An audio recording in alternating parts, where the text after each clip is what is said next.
श्री राम जय जय राम। श्री राम जय जय राम। श्री राम जय जय राम। सच्चिदानंद भगवान की, सनातन धर्म की। उपनिषदों में गुरु चिंता करता है कि मैं कैसे आत्मा के विषय में समझाऊं, और एक जगह कहा कि जैसा मैंने अपने गुरु से सुना वैसा ही तुम्हें बताता हूं। ये उपनिषद की बात है। तो जो हमें सुनने को मिला कई बार, तब उसे हमने नहीं समझा, पर कुछ उससे गति होती गई और धीरे धीरे जो उपनिषदों ने कहा है वो अब पूरा सच लगा। पूरा सच, जैसा सुना पढ़ा था वही सत्य मिला। तो आपको भी थोड़ा संकेत करेंगे कि हम कैसे जानें कि सत्य क्या है। तो थोड़ा आज पुरानी बात 1 मिनट की कहकर कुछ नए ढंग से कहना चाहते हैं। यदि मिट्टी में कोई आकार की चीज बना दी जाए या बन जाए तो वो आकार सच्चा नहीं है, वो आकार बदल जाएगा। जब दूसरा आकार बन जाता है तब भी जो पहले आकार के समय चीज मौजूद थी वो दूसरे आकार के समय मौजूद रहती है। यदि उसका तीसरा आकार बना दिया जाए तो उसमें भी मौजूद रहती है। कोई सुंदर उपयोगी आकार बना दिया जाए बर्तन की तरह तो भी रहती है, अनुपयोगी आकार बन जाए तो भी रहती है। जैसे लोहा किसी आकार में है, ऐसे ही तोड़ फोड़ कर दो, कुचल दो, तब भी कोई आकार होगा। और ऐसे आकार बनाए जाते हैं जिससे काम आ जाए। उनके तमाम नाम हैं: सरिया, कुल्हाड़ी, हंसिया, खुरपी और चाकू, कैंची। ये उसी के आकार के नाम हैं और ये काम के हैं। और वो बिना आकार, वो पहले भी किसी आकार का पड़ा था पर काम का नहीं था। लोहा पड़ा है तब भी उसका कोई ना कोई आकार है, पर वो आकार आपके उपयोग में नहीं आता। उपयोग में आता है जब एक योजनाबद्ध कोई कार्य के लिए रूप दिया जाता है। वहां दोनों जड़ हैं, ना तो आकार को पता है कुछ, या जिसका आकार है न उसे है कुछ पता।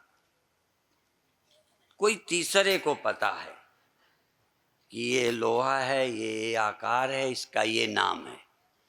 आकारों के अलग अलग नाम हैं, उपयोगी आकारों के अलग अलग नाम हैं, और बिना उपयोगी आकार का भी एक नाम है। वो आकार भी है और नाम भी है, वो है लोहा। हम अभी अनुपयोगी आकार का नाम लोहा जानते हैं, पर उस आकार को भी हम सच्चा नहीं कहते। अनुपयोगी आकार भी अनुपयोगी आकारों में बदल सकता है। उपयोगी आकार बन के मिटता है तो दुख होता है। अनुपयोगी आकार कोई तोड़ता मोड़ता बदलता रहे तो दुख नहीं होता। जैसे आपके रखे हुए सोने को कोई और कुचल दे, ऐसे डलियों में भी सोना मिलता है, उसको तोड़ दो, कुचल दो, कोई बात नहीं। पर आपके गहने को तोड़ दें तो आपको दुख होगा। तो उपयोगी आकार, अनुपयोगी आकार और अस्तित्व, अस्तित्व जिसमें अनुपयोगी या उपयोगी आकार बनते मिटते रहते हैं और जो सदा रहता है। असल में नाम उसका भी लोहा या सोना है, पर फिर भी हम उस पर ज्यादा ध्यान नहीं देते, है वो भी एक आकार। लेकिन लोहे का क्या आकार है यदि हम पूछें, जो उपयोगी या अनुपयोगी आकारों में रहता है वो क्या है? यदि उस अनुपयोगी आकार में रहने वाले, जिसका परमानेंट सचमुच कोई आकार नहीं है, और ये भी कह दूं ऐसा कोई आकार नहीं उपयोगी या अनुपयोगी जो उसका नहीं है, उसका रियल फोटो। देखो मैं बोलता हूं तो हंसी के साथ एक गंभीरता रहती है। यदि तुम लोहे का फोटो ले आओ जो परमानेंट हो, जिस रूप को कोई नष्ट न करे, ऐसे रूप का फोटो ले आओ। लोहा तो ला ही ना पाओगे, फोटो ले आओ तो 1 रुपया दूंगा, चाहे यहाँ वकील बैठे हों, चाहे बड़े वैज्ञानिक बैठे हों, हाँ चाहे बड़े बुद्धिमान और कोई मास्टर बैठे हों, ऐसा आकार का लोहा लाओ जो परमानेंट हो। और या कहो लोहा है नहीं, है और उसका आकार नहीं। तो जब तुम लोहे का आकार परमानेंट नहीं बता सकते और फिर भी है, लोहे की पहचान के लिए कोई आकार बताओ कि इस आकार का लोहा होता है, जो सारी दुनिया में प्रचार करें कि ये है लोहे का रूप। तो जब लोहे का नहीं बता सकते तो हम भगवान का कौन सा रूप बता दें? और ये बता दो कौन सा रूप उसका नहीं है, कौन सा रूप उसका नहीं है, और कौन से रूप में वो नहीं है, और उसका कौन सा रूप है जिसे तुम परमानेंट कह सको। यदि मैं कहूं तो न राम का रूप परमानेंट, न कृष्ण का रूप, न परमानंद का, ब्रह्मा का तक नहीं, विष्णु का तक नहीं, कितने रूपों में, और अनुपयोगी रूप में भी कुछ होगा, और कई तो कष्टदायी रूप भी होते हैं। कष्टदायी रूपों में भी वही था जिसको हम रावण कहते हैं। उसके बिना कैसे हो सकता है रावण? हम लोग ये मानते हैं समान चेतन और विशेष चेतन, या यूं कहो समान अग्नि और विशेष अग्नि। विशेष अग्नि जो हमारे काम आती है, समान अग्नि जो हमें दिखाई तक नहीं पड़ती। समान अग्नि किसी लकड़ी की दुश्मन नहीं है, समान अग्नि पत्थर की, लकड़ी की दुश्मन नहीं है, शरीर की भी दुश्मन नहीं है। समान अग्नि सबको पालती है। विशेष जब हो जाती है तब वो मारने भी लगती है, मरने भी लगती है। विशेष अग्नि ही पैदा होकर दिखती है और किसी दिखने वाले को खाती है, खा के जीती है, और खाने को न मिले तो मर जाती है। ये जितने चेतन मालूम पड़ते हैं, और जिन चेतनों को कुछ मालूम पड़ता है, जो चेतन मालूम पड़ने लगते हैं और जिन चेतनों को कुछ मालूम पड़ना लगता है, ये सब टेम्परेरी है। जहां दूसरा हो गया, आग और लकड़ी 2 हो गए, ऐसे समय पर भी आग थी जिस आग का लकड़ी से कोई भेद नहीं था। लकड़ी और आग में भेद ही नहीं था, अभेद रूप से लकड़ी में रहती है। शत्रु बन के नहीं, मित्र बन के भी निबर रहती है। ऐसे ही चेतन परमात्मा सब में रहता है, पर वह किसी सब का दुश्मन नहीं है।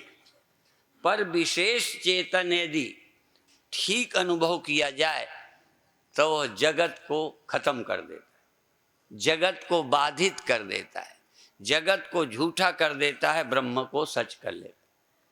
ये है सत्य।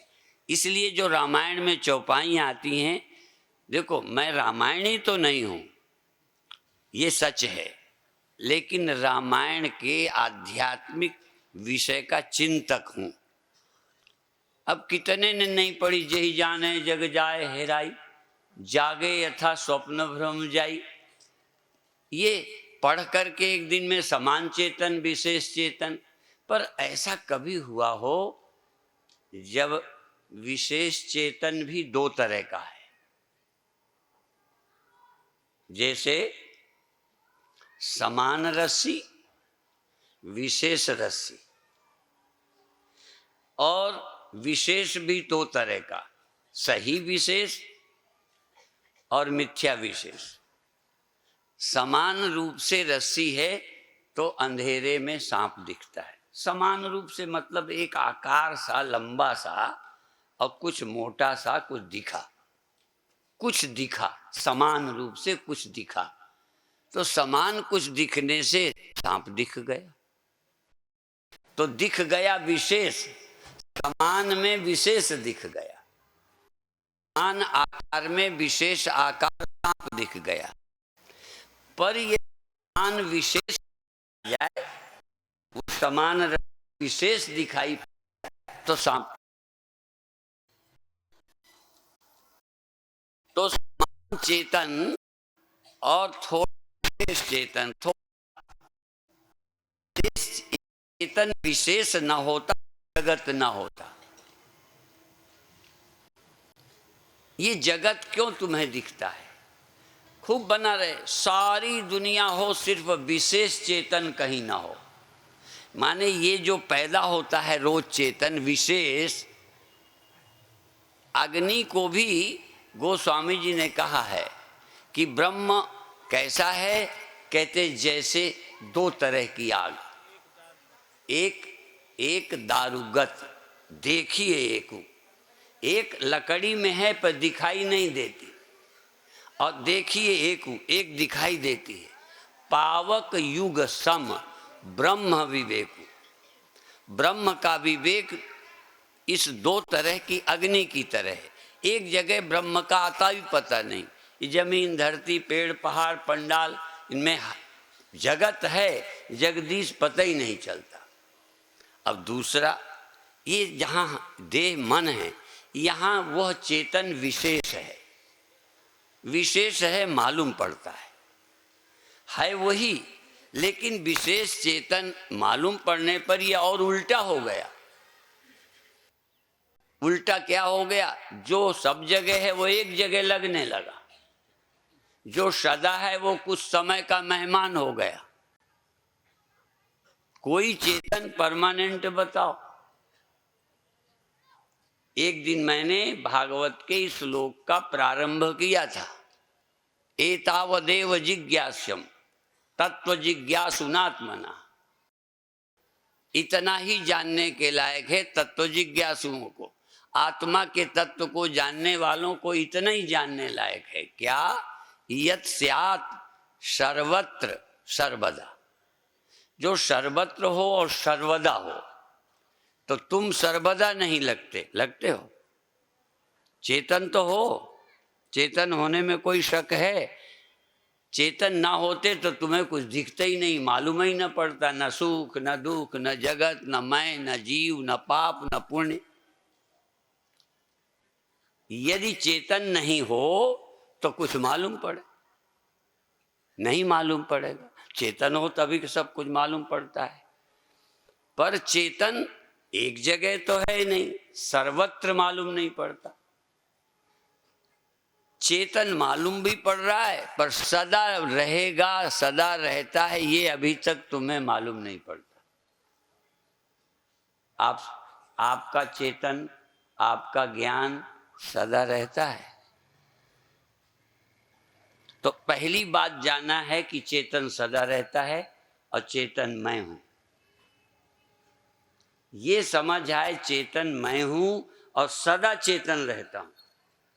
यदि ये कोई भी जान ले, आज एक बंधु किसी के घर भोजन करने गए थे, मिले, बहुत अच्छे संतों से संपर्क हुआ है, स्वामी अखंडानंद जी महाराज वृंदावन के, और ऋषिकेश में रहते हैं स्वामी दयानंद जी, चिन्मय मिशन से पहले जुड़े रहे हैं और देश विदेश जाते हैं, साउथ के हैं इसलिए इंग्लिश में ही बोलते हैं। ऐसे ही और दसियों संतों का नाम लिया। तो मैंने उनसे इतना पूछा कि आपको आत्म साक्षात्कार ब्रह्म साक्षात्कार में कोई संदेह? दर्द होता है, भूख लगती है, नहीं लगती, ये कोई विषय ही नहीं है। विषय ये है कि आत्मा को आप ठीक जान गए। मैं सदा रहता हूं, एक सेकंड का भी मेरा अभाव नहीं होता, पहले ये जानना है। तुम पढ़े हो कि नहीं पढ़े हो, हिंदू हो कि मुसलमान हो, पंडित हो कि बनिया हो, स्त्री हो कि पुरुष हो, लखनऊ में हो कि कानपुर में, ये विषय नहीं है। पहला प्रश्न है कि सदा रहने वाला तुमको कोई मिला? और सदा रहने वाला सिर्फ सुना है या मिला है? इसलिए केवल श्रोतव्यो नहीं, यदि सुना भी है तो अगला कदम उठाओ, श्रोतव्यो मंतव्यो निदिध्यासितव्या। सदा रहने वाले को यदि सुन लिया है, हाँ है, व्यापक है, फलाना है, तो सदा रहने वाला तुम्हें मिला। और तुम्हें मिला तो तुमको मिला वो कितनी देर रुका जो तुम्हें मिला? जागृत मिला, रुका, स्वप्न मिले, रुके। और जिस मन से जगत मिला, जिस मन से तुम्हें देह मिला, मन के बिना देह नहीं मिलता। देह के मिलने की अनुभूति बिना मन के कभी नहीं हो सकती। तो जिस मन से तुम्हें देह मिला, जिन इंद्रियों से तुम्हें जगत दिखा, आपको इंद्रियों से तो दिखा जगत, तो इंद्रियां एक समान रहती नहीं। जिस मन से जगत मिला वो सदा मन एक जैसा रहता नहीं, तभी जगत दिखना बंद हो जाता है। जिसका जगत दिखना बंद ना होता हो, इसलिए मैं बोलते बोलते बीच में सबकी याद कर लेता हूँ, नेताओं की, धर्मनिरपेक्ष मूर्खों की, और उन नास्तिकों की जो धर्म को अफीम कहते हैं, मुक्ति की आवश्यकता नहीं मानते हैं, अर्थ और काम दो ही पुरुषार्थ कहते हैं, धर्म और मोक्ष बेकार की चीज कहते हैं। उनको भी कहता हूं, आओ, मंच में रोक नहीं है। पहले तो हम अब वो क्योंकि तमाम लोगों का समय बर्बाद हो जाता है, इतने लोग आते हैं, नहीं तो हम कहते मंच में मौका देंगे, तुम भी बोलो, बोलो, तुम जानते हो तो बोलो, हम भी बोलेंगे। और हम तलवार के बल से नहीं काम करेंगे, हम राजा और दादागिरी से बात नहीं करेंगे। एक बार लोगों ने कहा, आप वो तुमसे तमाम लोग नाराज हैं प्रयागराज कुंभ में, आप उनसे शास्त्रार्थ करोगे? मैंने कहा बिल्कुल करेंगे, लेकिन पहलवानों से नहीं करेंगे, बुद्धिमानों से करेंगे। आप खोजिए सत्य क्या है, विश्वास नहीं करिए, साक्षात अनुभव करिए कि सत्य क्या है। तो आंख के द्वारा आप मुझे देख रहे हैं, त्वचा के द्वारा, हाथों के द्वारा कोई चीज है उसे जानते हैं। यदि स्पर्श की इंद्रिय ना हो तो क्या है, छू के बताओ। ये जमीन का भी पता चलता है ये त्वचा से कि कड़ी है और नरम है। यदि त्वचा इंद्री ना हो तो कड़ा, नरम, ठंडा, गरम गया। यदि आंख ना हो तो रूप गया, कान ना हो तो शब्द गया। मैं बोल रहा हूं, इसमें क्या है? तुम्हारे कान हैं, सिर्फ कान भर हटा लें तो मैं बोल रहा हूं।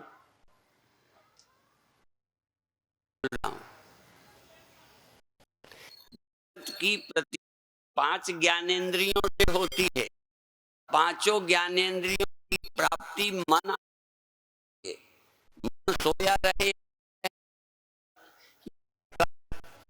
कार्यालय बना है, दफ्तर है ही नहीं, दफ्तर बंद। इन आंखों से देखने में उपकरण है, ये साधन है, ज्ञान नहीं। सुन लो, आंखें ज्ञान के लिए उपकरण हैं, आंखें स्वयं ज्ञान हैं। नहीं तो रहे न रहे आंख, मन रहे न रहे कान सुनते, मन सोया रहे। यदि शरीर को दर्द मालूम पड़ता है बिना मन के, तो बेहोश आदमी को इंजेक्शन लगाए आदमी की चमड़ी काटते, फिर उसे दर्द होता। तो ये देखना है कौन सा ज्ञान किसके माध्यम से होता है, और सचमुच ज्ञाता कौन है और ज्ञान कौन है। मिश्रा जी ने हमको, भूल जाते हैं, कोई श्लोक बोले थे, ज्ञाता ज्ञान ज्ञेय, पर आत्मा ज्ञाता नहीं है। पर आत्मा के बिना कोई ज्ञाता नहीं है। क्षेत्रज्ञम चापि माम विद्धि सर्व क्षेत्रेषु भारत। भगवान कहते हैं, मैं जानबूझ के, एक संप्रदाय कहता है योगी राज भगवान कृष्ण कहते हैं, वो ये कहने को तैयार हैं पर भगवान शब्द नहीं बोलते। मैं छाती ठोककर उन्हें भगवान कहता हूं। और इसके लिए कोई शास्त्रार्थ करे। दितंबरा की इच्छा है कि कुंभ में चैलेंज किया जाए, उनकी इच्छा है। जैसे देश में कुछ करती रही तो लगता है उनकी इच्छा है अध्यात्म में भी एक बार उपद्रव किया जाए।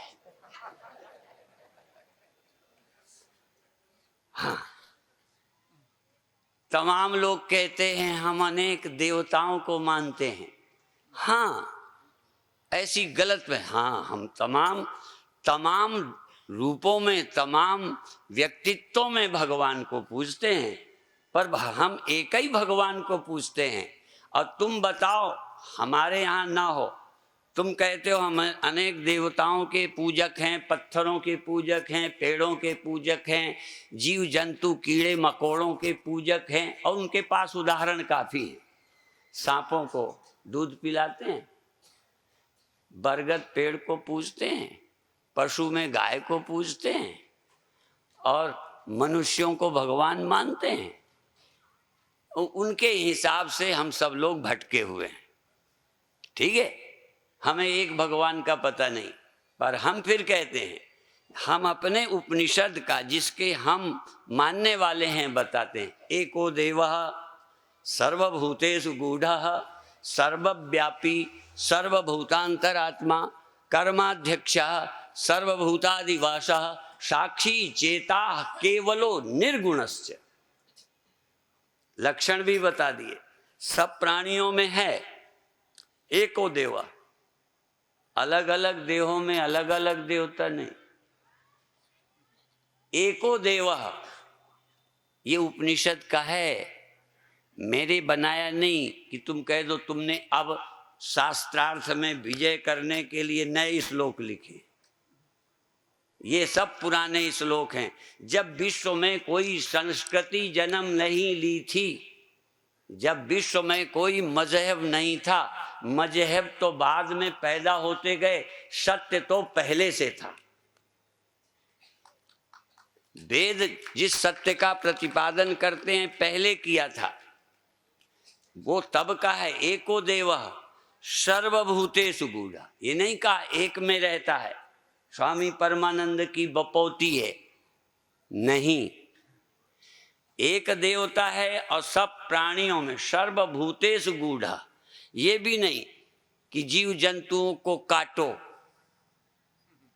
कोई काटता है, गुजारा नहीं होता, काटने को तो बिल्ली काट लेती है, शेर खा जाता है। ये हम नहीं कहते कि कोई जीव किसी जीव को नहीं खाता, खाता है, पर कोई ज्ञानी ऐसा नहीं करता। फिर ध्यान दो, एको देवा सर्वभूतेषु गूढ़ा। सब भूत माने केवल मनुष्य नहीं, पशु भी। यदि हम पशु में पूजते हैं, हम पशु में भी उसे देखते हैं, और तुमने तो ना अपने में देखा ना कहीं बाहर देखा। उन सबको चुनौती है जिन्होंने भगवान को अपने में या कहीं देखा हो। देखा हो तो बताओ, तो तुम सब में भी पढ़ के मानते हो, और अपने में तो तुम्हें दिखता ही नहीं। सर्वभूतेषु गूढ़ा, सर्वव्यापी। अब भूतों के अलावा जो बीच की जगह है, इसलिए व्यक्तियों में है और वस्तुओं में है। सर्वव्यापी का दूसरा अर्थ है सब व्यक्तियों में नहीं, और भी सब जगह है। सब में है, सब जगह है, और सदा है, सदा। ये इसलिए बोलता हूं कि परमात्मा के विषय में कंफ्यूज नहीं हो। और पूजा करने के लिए देखो, किसी भी रूप में जब उसे देखोगे सचमुच तुम श्रद्धा से, तो तुम्हारा मन प्रेम आनंद से भर जाएगा। इसलिए व्यक्ति के रूप में उपासना करना मना नहीं है। फिर सर्वभूतेषु गूढ़ा, सर्वव्यापी, सर्वभूतांतरात्मा। ये शब्द भी सुने, सर्वभूत अंतरात्मा। अब अंतरात्मा शब्द क्यों कहा है? आत्मा नहीं, अंतरात्मा। आत्मा तुम्हें अलग अलग लगती है। मैं, आत्मा माने मैं। ये मैं थोड़ी देर, ये आत्माएं जगती हैं, सो जाती हैं, ये अलग अलग है, ठीक है। इसलिए सर्वभूतांतरात्मा, सब भूतों की आत्मा की अंतरात्मा, जिससे आत्मा में आत्मत्व आया है। ये जो चैतन्यता आई है, जिससे ये चैतन्यता आई है, वो है भूतांतरात्मा। आई हुई चैतन्यता खो जाती है। जैसे आंखों में आत्मा, आंखों से तुम देखते हो कि आंखें, तुमको तो पता ही नहीं आंखें देखती रहती हैं, कान सुनते, तुम नहीं रहते। यदि मैं ऐनक लगा के देखूं या दूरबीन खुर्दबीन से देखूं और वो हटा दूं तो नहीं दिखे, ठीक बात है। हटा ली दूरबीन या खुर्दबीन तो जो दिखता था दिखना बंद हो गया। तो मैं ये अर्थ निकाल लूं कि दूरबीन और खुर्दबीन देखती है? जो वकील बैठे हों बताएं, दूरबीन और खुर्दबीन आकार को बड़ा करती है कि देखती भी है?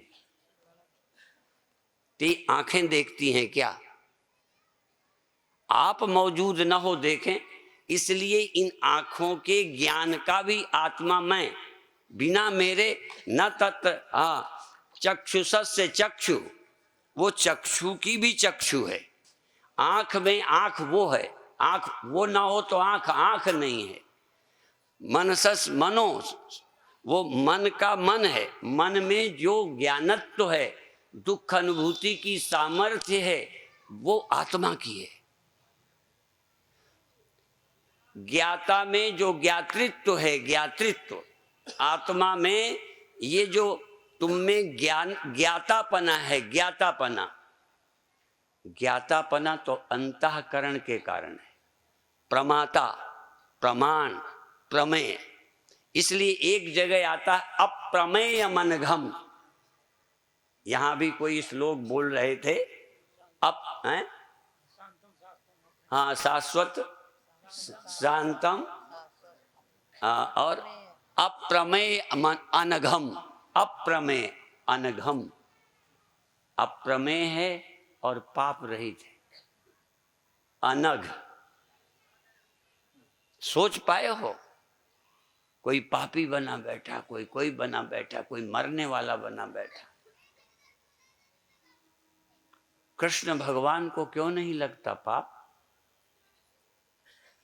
कई लोगों को तो वो भी एक संप्रदाय है जो कहते हैं कृष्ण भगवान अभी भी नरक में पड़े हैं, चूंकि उन्होंने लड़ाई करवाई थी, हिंसा कराई।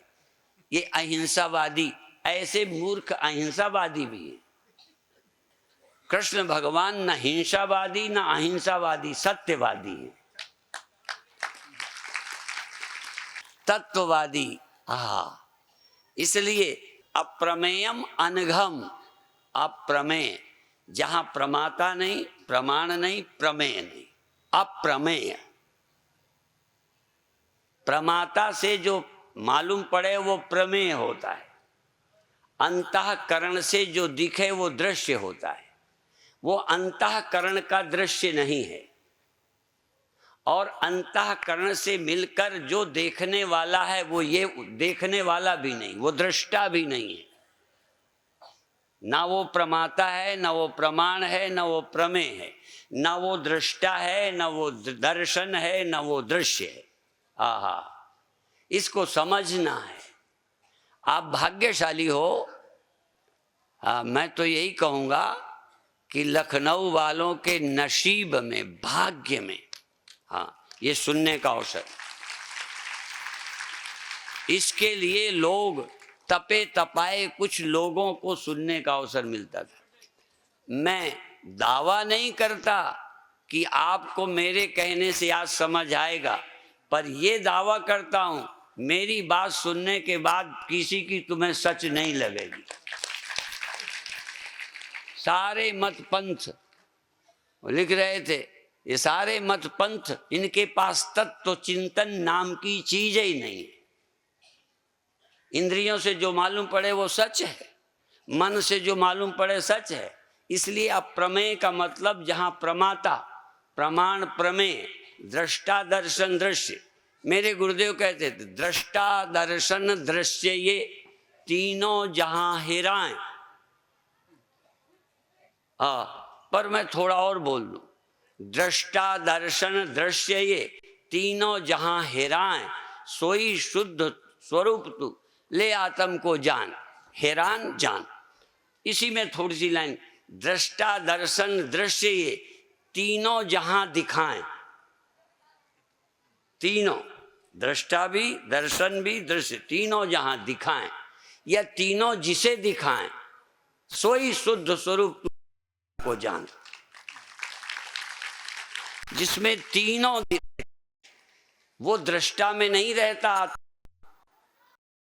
आत्मा में अंतःकरण की परिच्छिन्नता भ्रम। आग में जलने की जगह आग को मानना, आग की सत्ता को इनकार करना है। जहां मालूम पड़ती वहां पर भी आग है, नहीं मालूम पड़ता। तुम्हें दृष्टा सब जगह नहीं मालूम पड़ता, दृष्टा यहां है, दृश्य वहां है। दृश्य में तुम्हें दृष्टा दिखाई नहीं पड़ता। हम क्या कह रहे हैं, दृष्टा, दर्शन, दृश्य तीनों जहां हैरान, या तीनों जहां दिखान, जिसमें दृष्टा। अब तुम दृष्टा बन के सोचते हो, इसलिए तुम ब्रह्म नहीं हो। गड़बड़ी क्या है, तुम्हारे ब्रह्म होने में संदेह है। लोग कहते हैं हम कृष्ण को ब्रह्म नहीं मानते, लोग कहते हैं हम फला को ब्रह्म नहीं मानते। हम तुमको कहेंगे हम ब्रह्म हैं, ये तुम्हें बता सकते हैं हम ब्रह्म हैं। कोई करना चाहे शास्त्रार्थ करे, हम ब्रह्म हैं ये हम बताएंगे। ध्यान रखना, जो हम देखो अंतरात्मा, अंतरात्मा ब्रह्म है। ये जो दृष्टा है, ये दृष्टा किसके बल से है? केवल अंतःकरण दृष्टा नहीं होता। जैसे केवल आंख देखती नहीं, केवल कान सुनता नहीं, केवल मन जानता नहीं, अंतरात्मा मन के माध्यम से दृष्टा है, और मन माध्यम न हो तो आत्मा है लेकिन दृष्टा नहीं है।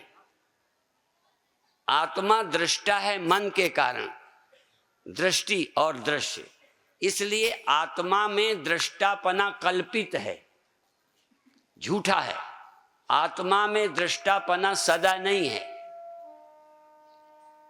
यदि आत्मा में दृष्टापना होता तो मन के अभाव में भी देखता, और यदि आंख के बिना चेतन देखता तो आंख के बिना देखता, और आंख यदि बिना चेतन की देखती तो आंखें निकालकर कमरे में रख दो, देखा करेंगी।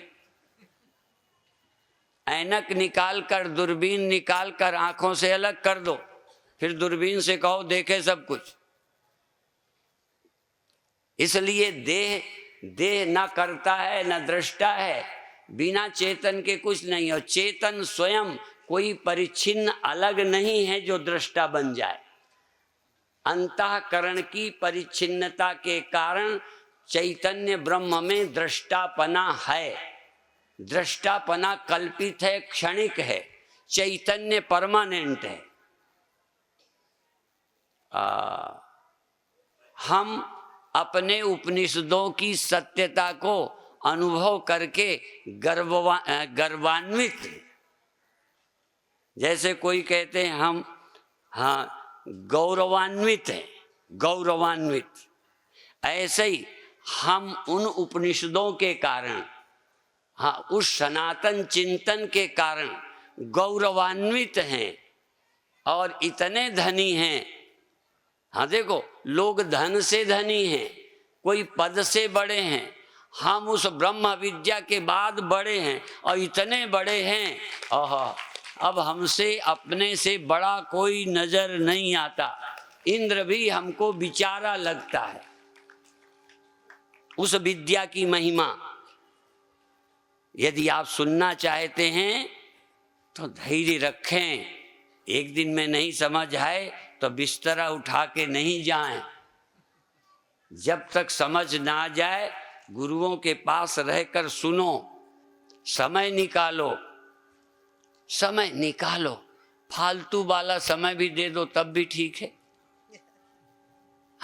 जो काम काज करना वही दे दो, पर उसको भी जो किसी काम का समय नहीं बचता वो खेल कूद में, ताश में, मनोरंजन में समय बर्बाद करते।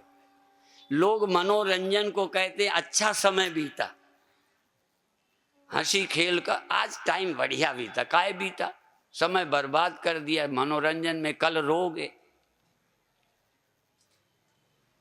ऐसे तो बच्चे खेल कूद में समय लगाते हैं, बाद में फेल होते हैं, कहीं नौकरी तक नहीं लगती, तो वो खेल कूद का टाइम बर्बाद नहीं मानोगे। यदि बच्चे का खेल कूद समय बर्बाद करना है, पढ़ाई के दिनों में पढ़ना चाहिए, तो जहाँ जीवन के विषय में सोचने का मौका था वहाँ टाइम आप भोग विलासों में बर्बाद करते हो और कर क्या रहे हो। साधन धाम मोक्ष कर द्वारा, पाई नजे परलोक समारा, सो परत्र दुख पावई, सिर धुनि धुनि पछताए, काल ही कर्म ही ईश्वर ही मिथ्या दोष लगाए।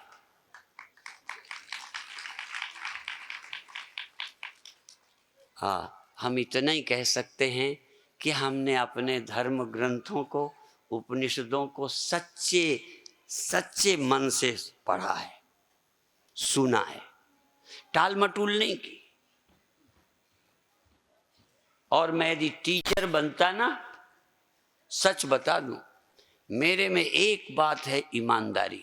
यदि मैं टीचर बनता तो बहुत अच्छा टीचर बनता, डॉक्टर बनता तो ईमानदार डॉक्टर बनता, और कोई मिलिट्री में होता, पुलिस में होता तो रोड में लूटने वाला ना बनता, और साधु बना हूं तो लुटेरा नहीं बना।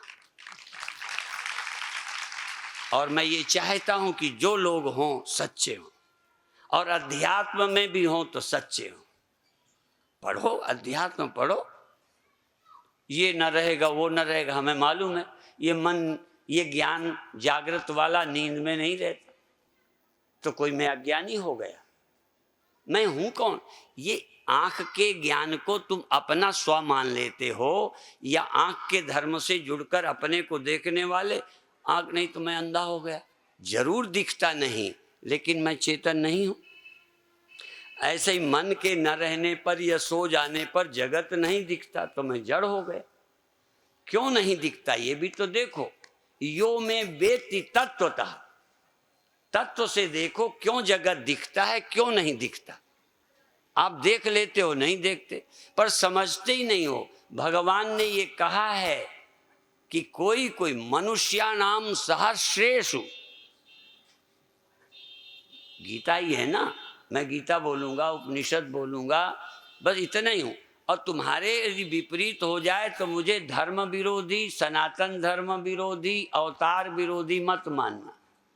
मैं जानता हूं कि अपने ग्रंथों का यदि सच्चा कोई समर्थक है तो मैं अपने को मानता हूं।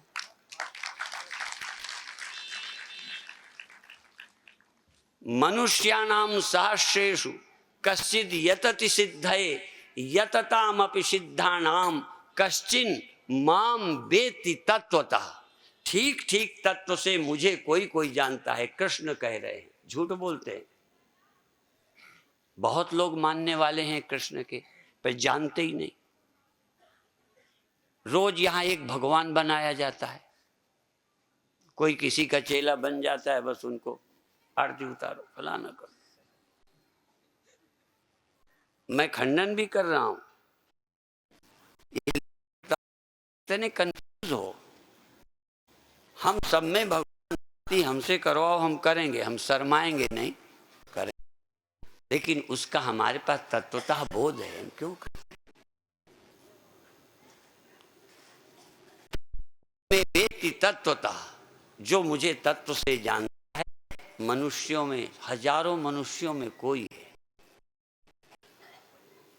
तो मैं चाहता हूं उन हजारों में तुम्हारा भी नंबर आ जाए।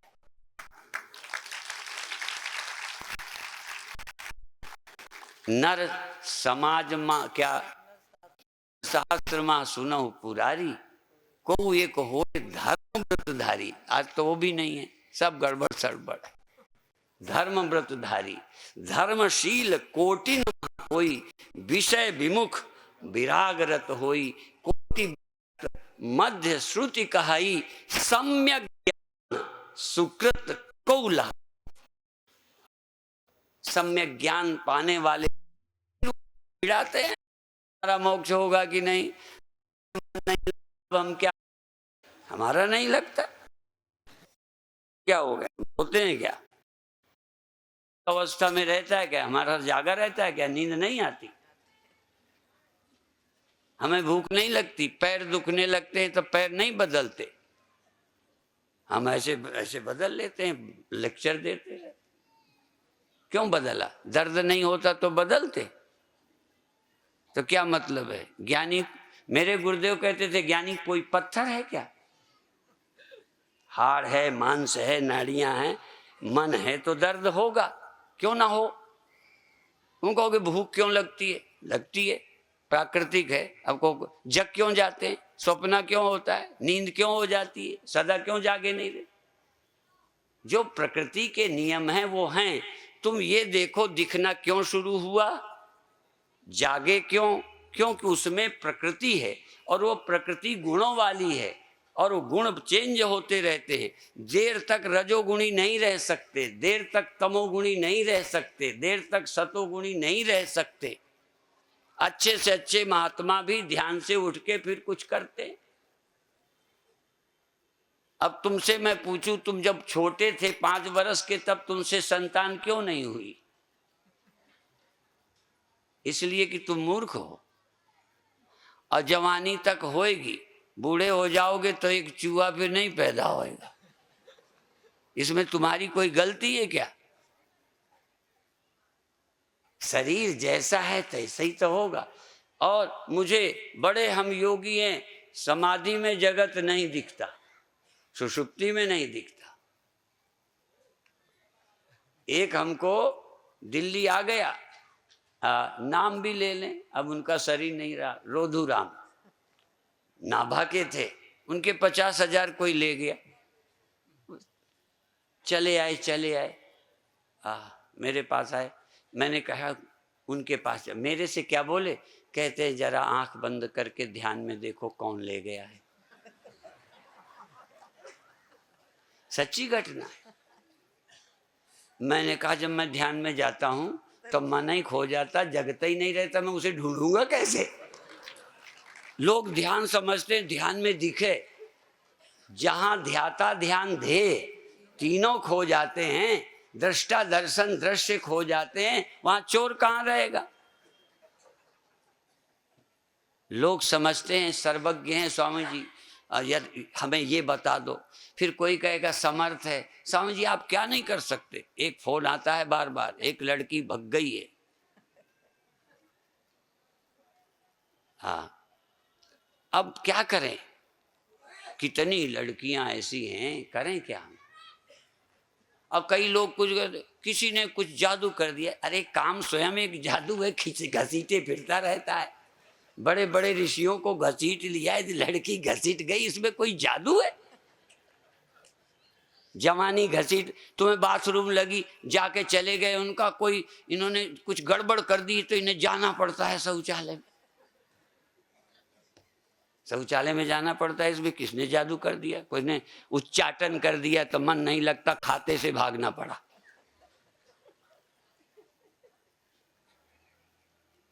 आहा, ब्रह्म ज्ञानी पर ये जादू टोने सब खत्म हो जाते हैं।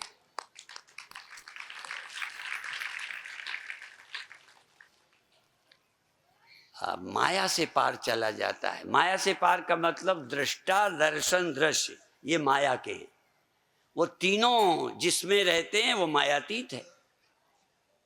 उसकी जो याद करता है, ये जो उस एक की याद करता है जो सब में है, द्वैत की नहीं अद्वैत की। जो दृष्टा की याद करता है नहीं, जो दृश्य की याद करता है नहीं, जो दृष्टा दृश्य दोनों का आश्रय है, उसकी याद करने से माया के पार हो जाता है, मायातीत हो जाता है। इसलिए आप बधाई के पात्र हो। और ये सम्मेलन निरंजन ज्योति और इनके सब लोग, ये गढ़ा वाले हैं, संजय जी हैं, और मैं नाम जानते ही नहीं हूँ, बद्री, तुम सब ठीक है, किसी को क्यों छोड़ें। यदि तुम ना हो ना तो क्या करें बद्री, क्या करें संजय। ठीक है, उनका पुरुषार्थ सराहनीय। ऐसे ही देखो, एक चैतन्य ही मन। देखो मैं तुमको कब सुनाता हूं, जब नींद आएगी तब नहीं सुनाऊंगा, जब और शरीर नहीं हो फिर तुम्हें सुनाऊंगा ना। कब तक अवसर है, जब तक ये देह है तब तक आशीर्वाद ले लो या ज्ञान ले लो, दर्शन कर लो। एक दिन दर्शन भी नहीं मेरे होंगे, और एक दिन देखने वाला ही नहीं होएगा। क्या देखोगे, कैसे देखोगे, ये अंतःकरण दे नहीं, क्या देखोगे, क्या करोगे। उस सत्य को देखो, उस सत्य को शरीर रहते न चेदिहा वेदीन महति विनष्टि। यदि तुमने यहाँ ही न चेद इह आवेदीन, यदि यहाँ ही शरीर रहते ही नहीं जाना तो तुमने अपना विनाश कर लिया। और यदि तुमने जान लिया तो तुम ब्राह्मण हो। सब ब्राह्मण, जो इसको जान लेता है वो ब्राह्मण है। ब्रह्मविद ब्रह्मैव भवति। और ब्रह्मवेत्ता, ये पहले जो ब्राह्मण होते थे ना, इतने थोड़ी होते थे। हाँ, संख्या बड़ी कम थी। अब ब्रह्मवेत्ता ढूंढे नहीं मिले। हम तो चाहते हैं ब्राह्मणों की संख्या बढ़ जाए, ब्रह्मवेत्ता बढ़े।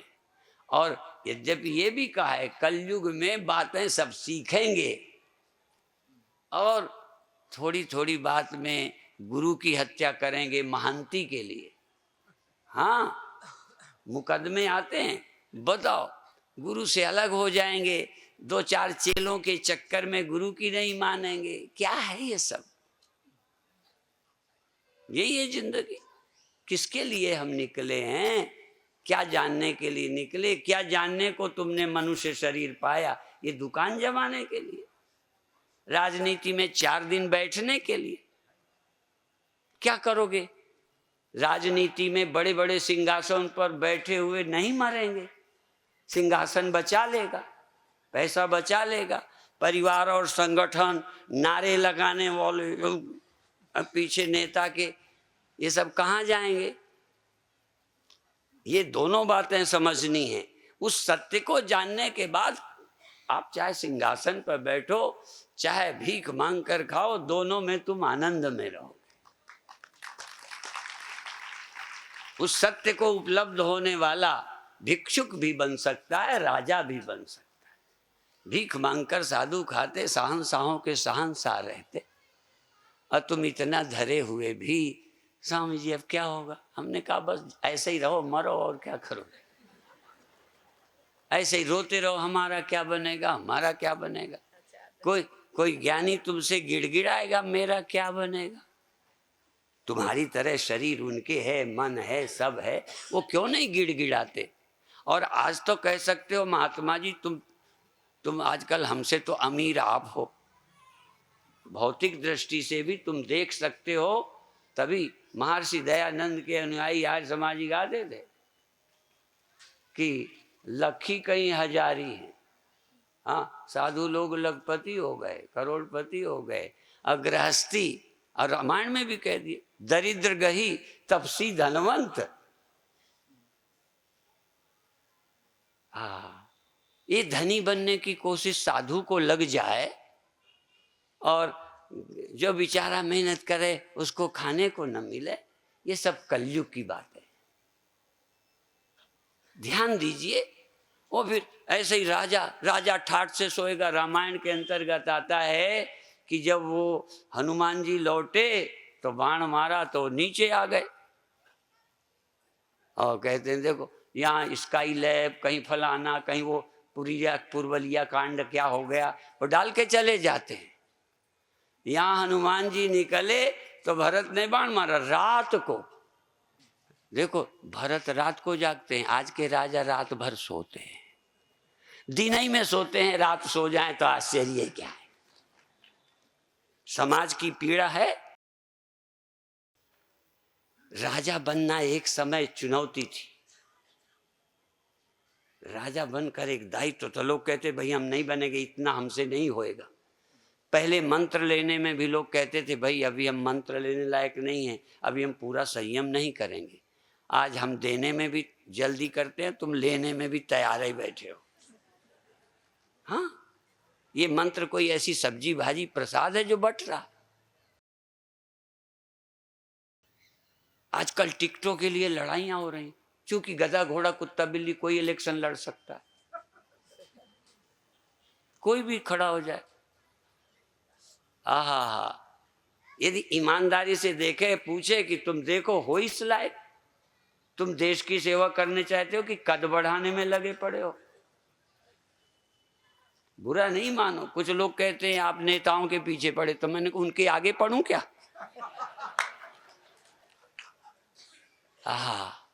ये आगे पढ़ने लायक हैं क्या? ये देंगे क्या? इनके आगे क्या पढ़ूं? कोई भिखारी जाएगा कुछ दे दो, इनसे कुछ चाहिए नहीं। तो इसलिए आप भी दीनहीन मत बनो।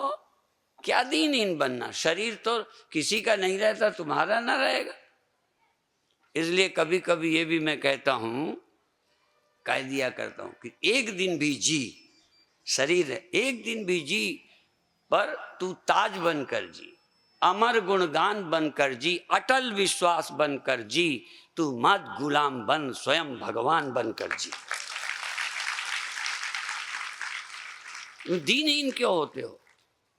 यदि व्यवहारिक दृष्टि से देखें तो तुम्हारी तरह शरीर भी कौन विद्या है जो बुढ़ापे में भी हमारे अंदर प्राण देती है, परिस्थितियों में भी निश्चिंत रखे। ऐसी विद्या उपनिषद विद्या है, गीता है। युद्ध को रसायन देने गीता, फिर खड़ा हो जाता है, डर खड़ा हो जाता है। कई का डर, कई का का डर। आगे से नहीं करते। कई मर जाएंगे, ये हो जाएगा, बिगड़ जाएगा, इसलिए तो कोई यहाँ बिगड़ने को डरते हैं, कोई अगला जन्म बिगड़ने को डरते हैं। गीता कहती है सदा के लिए डर खत्म, जो कर्तव्य है सदा करते रहो, मुक्त रहो, मुक्त। तो इसलिए गीता बलवान बनाती है, दुर्बल नहीं बनाती, निश्चिंत बनाती है। पर एक दिन में तुम्हारे को हम पिला दें कैसे? अंत में फिर अन्वय व्यतिरेकाभ्याम, दो तरह से, पहले अन्वय और व्यतिरेक से जो सदा है इसे जानो।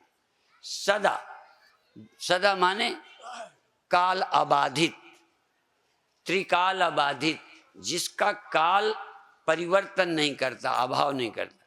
जगत तुम्हें कब दिखता है? जब काल तुम्हारे मन को जगा देता है।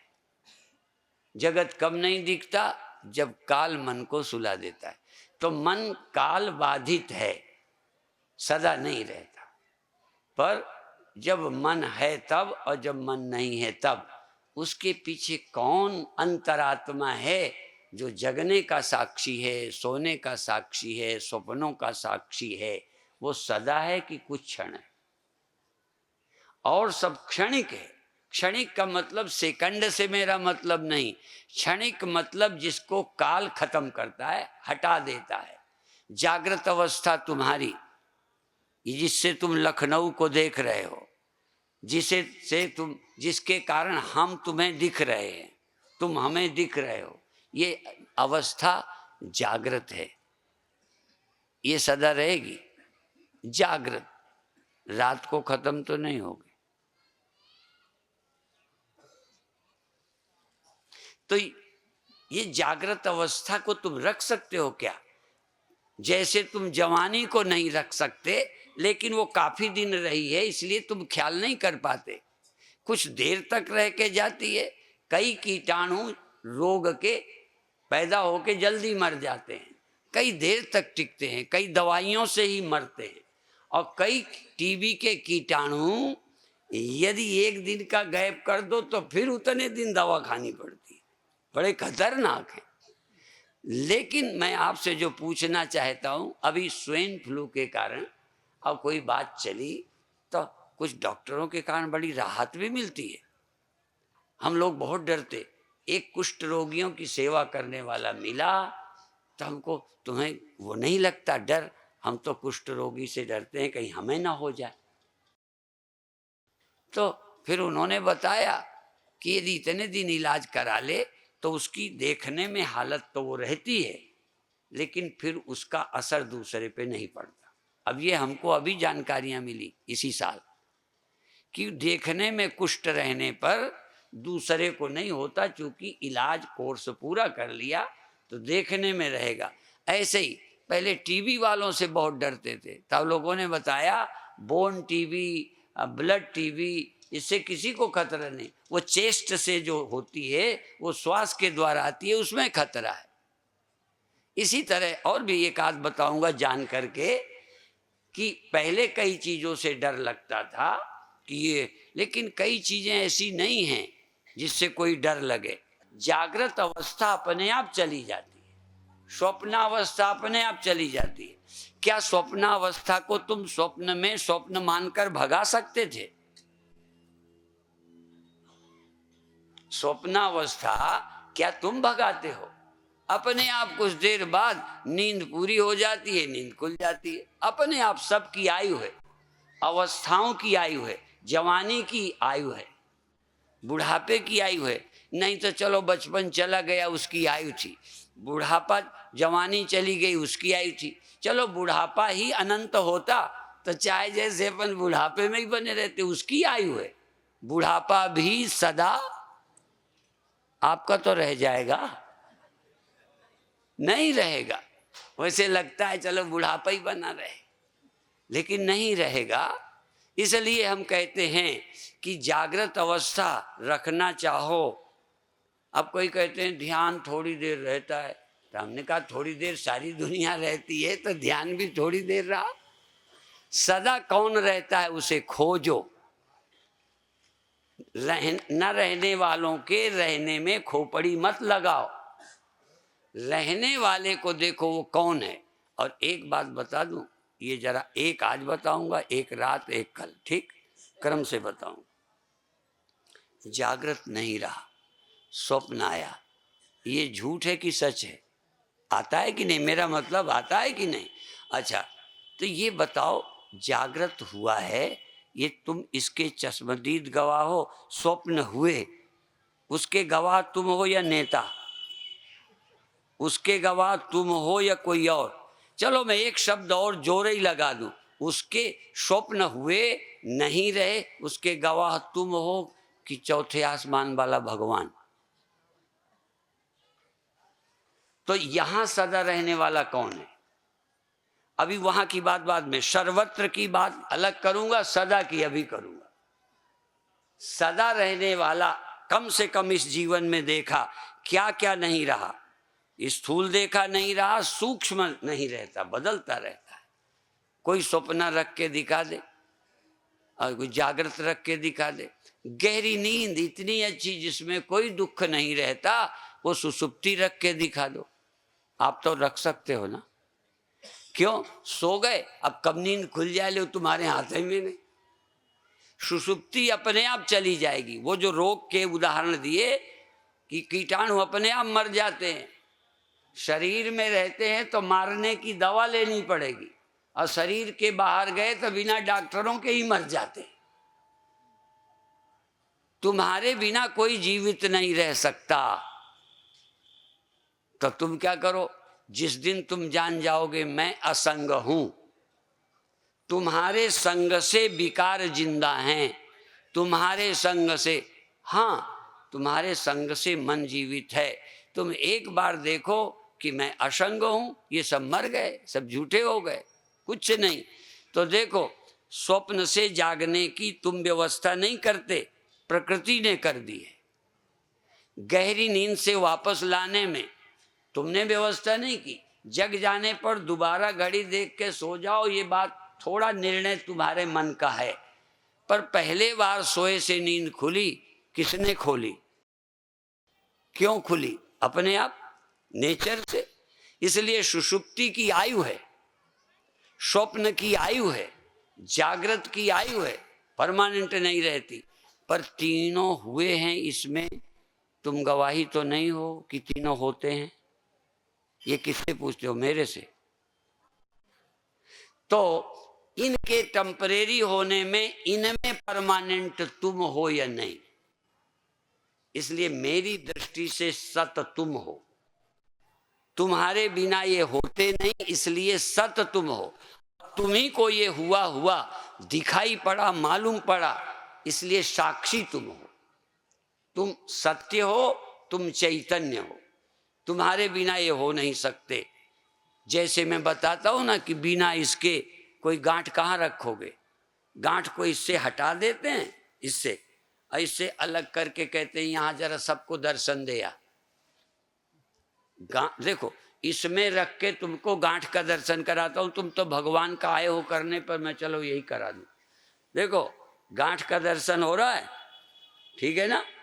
कितनी गांठें हैं बोलो? एक। अब कितनी है? देखो, गांठों का दर्शन। अच्छा, मैं सिद्ध महात्मा हूं, तुम बड़े चमत्कारी हो, इसको इससे अलग करके देखो, इतना अच्छा महात्मा, अब मैं गांठ के दर्शन करा सकता हूं? तो सुषुप्ति का दर्शन भी होता है, चली भी गई।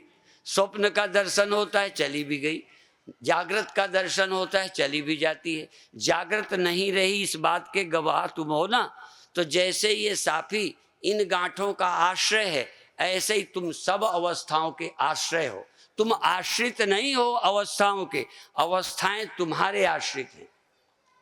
ध्यान रखना, अवस्थाएं तुम्हारे आश्रित हैं, और अवस्थाएं तुमको नहीं जानती, जो जो हुई तुम जानते हो, इसलिए तुम चेतन हो। ये स्वतंत्र नहीं, मैं स्वतंत्र हूं, मैं सत्य हूं, मैं चैतन्य हूं। पर तुम अभी कहोगे जागृत बनी रहनी चाहिए, जवानी बनी रहनी चाहिए, जो नहीं रहते उनको मैं मानकर रखने की कोशिश ही दुख है। न रहने वालों को न रहने वाला जानो, और रहने वाला सच्चा मैं हूँ। न रहने वाला भी हूँ मैं ही, जरा ध्यान रखना। न रहने वाली गांठें भी कपड़े की ही हैं, ऐसे ही न रहने वाली अवस्थाएं हैं मुझसे ही, पर ये न रहने वाली हैं। पर ये मेरा टेम्परेरी नंबर 2 का रूप है, और नंबर 1 मेरा सदा रहता है। तो मैं सदा रहने वाला हूँ या न रहने वाला, या दोनों मैं ही हूँ। जब ये पक्का हो जाए कि किसी के न रहने से मेरे न रहने का खतरा नहीं, पर ये जो मालूम होता हूँ कि मैं हूँ, इसके लिए बुद्धि और मन है। यदि ये सो गए तो मैं मालूम नहीं होता, लेकिन मैं रहता हूँ। इसलिए मैं मालूम भी पड़ूं कि मैं सदा हूँ, जरूरी नहीं। अभी समझ लिया कि मैं सदा हूँ, मालूम पड़े चाहे नहीं। अब दूसरा कदम रात को उठाएंगे कि मैं सर्वत्र हूँ। उसके लिए रात को फिर बुलाएंगे, और कल सुबह ध्यान, कल शाम की सभा। कल शाम की सभा में ये कार्यक्रम पूरा होगा।